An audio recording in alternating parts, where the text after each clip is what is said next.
Hello guys, सबको नमस्कार, good morning. ज्ञान ज्योति पीवीटी आईटी यूट्यूब चैनल में आपका स्वागत है, वेलकम है। तो यहाँ मैं आर के शर्मा आपको इलेक्ट्रीशियन थ्योरी के टॉपिक ले गया हूँ। आज हम जिस एग्ज़ाम के अंदर क्वेश्चन पूछे जाते हैं और बहुत बार हर कंपटीशन एग्ज़ाम में और हर एग्ज़ाम में ये पॉइंट आता है, किरचॉफ का नियम। इस पे हम बात करेंगे, किरचॉफ का नियम।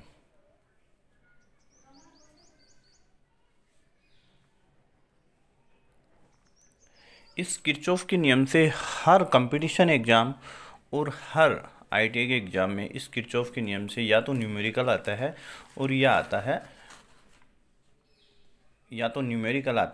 उसकी कुछ भी इसकी वैल्यू देके इसको पुट आउट करके नियम पूछा जाता है या इसकी परिभाषा के रूप में इसको पूछा जाता है।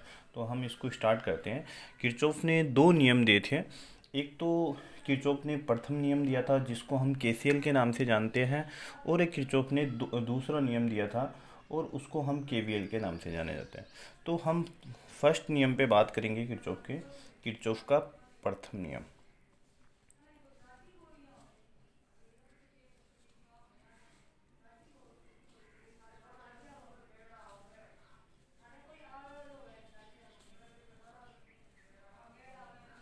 जिसको हम जानते हैं KCL, किरचॉफ करंट लॉ। इसको हम अगर इजी भाषा में बताना चाहे तो इसको के बोल सकते हैं किरचॉफ करंट लॉ, और या इसको दूसरा नाम हो गया धारा नियम। अब हम इस पे बात करेंगे। ये नियम बताता है कि इस नियम के अनुसार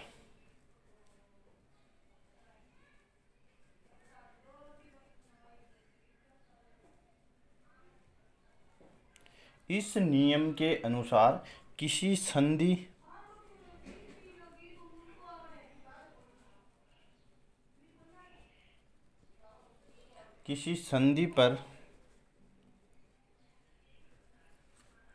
आने वाली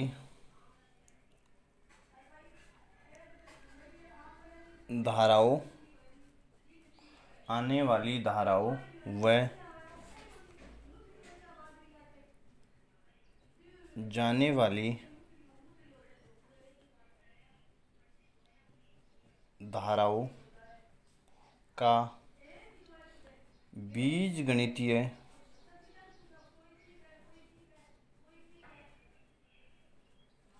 योग शून्य होता है।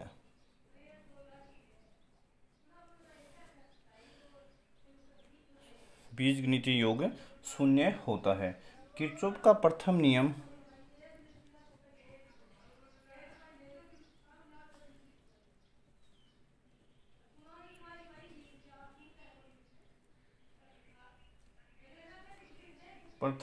धारा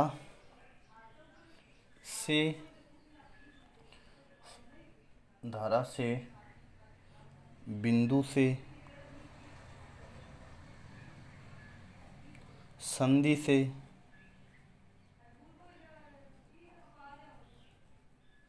जंक्शन से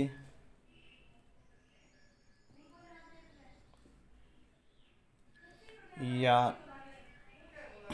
नोड से संबंधित है।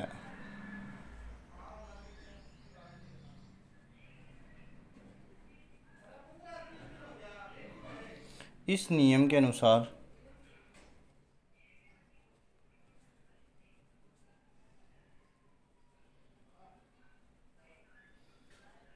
किसी संधि पर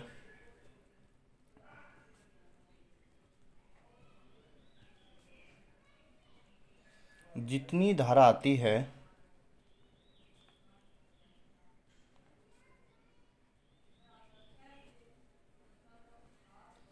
उतनी ही धारा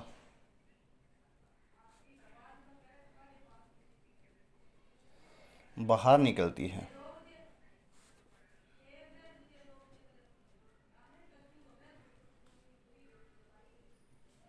अर्थात संधि कभी भी विद्युत धारा की खपत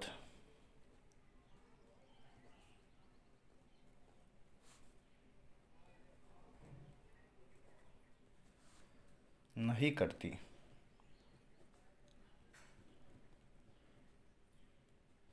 संगम के लिए धारा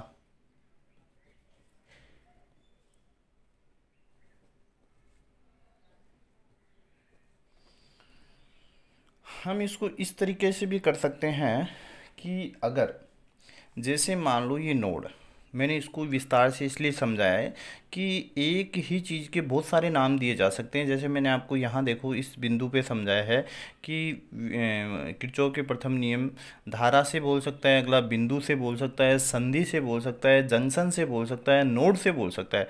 तो ये जो केंद्र है इसको हम नोड, संधि, तो ये देखो जैसे ये धाराएं हैं, मान लो ये अंदर जाने वाली धारा इस तरीके से इसको डिनोट किया है और बाहर जाने वाली धारा को इस तरीके से डिनोट किया है। जैसे माना ये I1 है, ये I2 है, ये I3 है, ये I4 है, ये I5 है। अब जो संगम नोड है, ये संगम है, इसके अंदर जाने वाली धाराओं का योग और इससे बाहर निकलने वाली धाराओं का योग है, वो क्या होता है? शून्य होता है। अभी अपन ने यही बात की कि जितनी धारा बाहर जाती है, जितनी धारा अंदर आती है, जो जितनी ही बाहर निकलती है, अर्थात संधि में कभी भी विद्युत धारा की खपतें नहीं होती। तो संगम के लिए धारा का मतलब ये हो जाता है, यहाँ ये सूत्र बन जाता है जैसे I1 plus I2 plus I3 बराबर I4 प्लस I5। इस तरीके से कर सकते हैं, या इसको इस तरीके से भी किया जा सकता है कि इन धाराओं का योग है, जैसे इसको इधर लेके आएंगे तब ये क्या हो जाएगा, इन सब का जोड़ और इनका जोड़ बराबर क्या हो जाएगा? शून्य। तो मैं इसको लिख सकता हूँ सिग्मा I बराबर 0। तो ये नियम ये कहता है। तो इसको बोलते हैं संधि नोड संगम। तो इस नियम से इस तरीके से क्वेश्चन पुट आउट होते हैं कि या तो ये परिभाषा के रूप में पूछा जाता है कि किरचॉफ का प्रथम नियम है कौन सा है, या पूछा जाता है किरचॉफ के धारा नियम को बताइए, या ऐसे पूछा जाता है कि किरचॉफ के प्रथम नियम के अनुसार इन्होंने क्या है कि इन तीनों की वैल्यू दे दी और इन दो की वैल्यू दे दी, इन वैल्यू अब बताइए।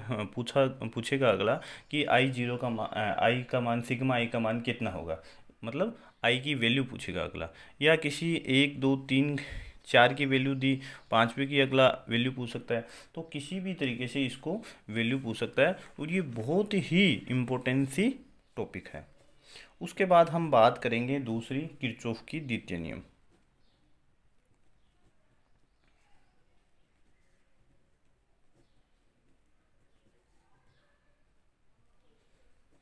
इसको हम KVL, किरचॉफ करंट ला, किरचॉफ वोल्टेज ला, किरचॉफ वोल्टेज ला,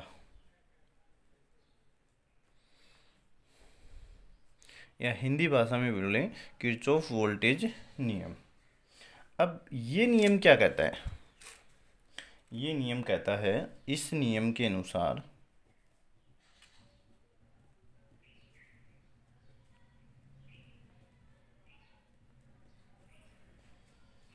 किसी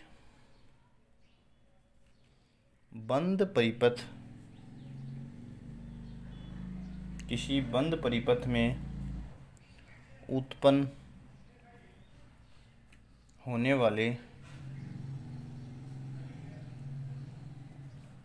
वोल्टेज, दूसरी भाषा में बोले तो EMF इलेक्ट्रोमोटिव फोर्स का मान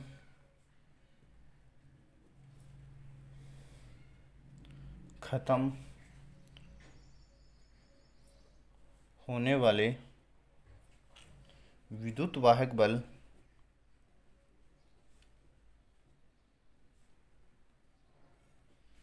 के मान बराबर होता है। देखो कैसे, कहने का मतलब है सिग्मा आई बराबर सिग्मा आई आर, हमेशा आई आर क्या होती है, खपत होती है। तो मैं इसको अगर इस तरीके से किया जाए, सिग्मा ई बराबर, सॉरी ये सिग्मा आई नहीं है, सिग्मा ई है, सिग्मा ई बराबर आई आर, क्योंकि हम इसको इस तरीके से लिख सकते हैं क्योंकि वी बराबर आई आर। तो इसी तरीके से मैंने आगे किया, सिग्मा आई बराबर सिग्मा ई बराबर ई आई आर लिखा मैंने। तो मैं अगर इस चीज़ को इधर लेके आऊँ तो sigma E minus sigma I dot are बराबर क्या हो जाएगा, शून्य हो जाएगा। अगर दूसरी भाषा में बताऊं इसको तो यह है नियम मेश बंद परिपथ, मतलब चालू परिपथ को कहते हैं, और वोल्टेज से संबंधित है।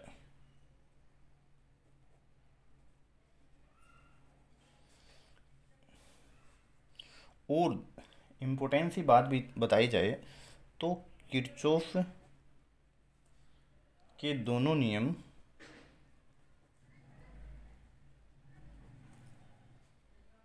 ऊर्जा संरक्षण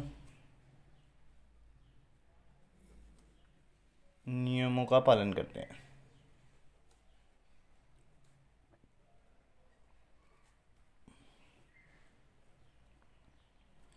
तो अगर ऐसे पूछा जाए कि किरचॉफ का प्रथम और द्वितीय नियम कौन सा है, प्रथम नियम केसीएल, दूसरा केवीएल। और केसीएल कहाँ लगता है, संगम, इसको हम छोटी शॉर्ट भाषा में संगम से आने वाली धाराओं का योग संगम से दूर जाने वाली धाराओं का योग शून्य होता है। और इसमें क्या होता है, बंद परिपथ में उत्पन्न होने वाली वोल्टेज का मान खत्म होने वाली विद्युत वाहक बल के मान के बराबर होता है। तो हम ऐसे भी इस तरीके से इसको करते हैं, सिग्मा ई बराबर आई का करते हैं।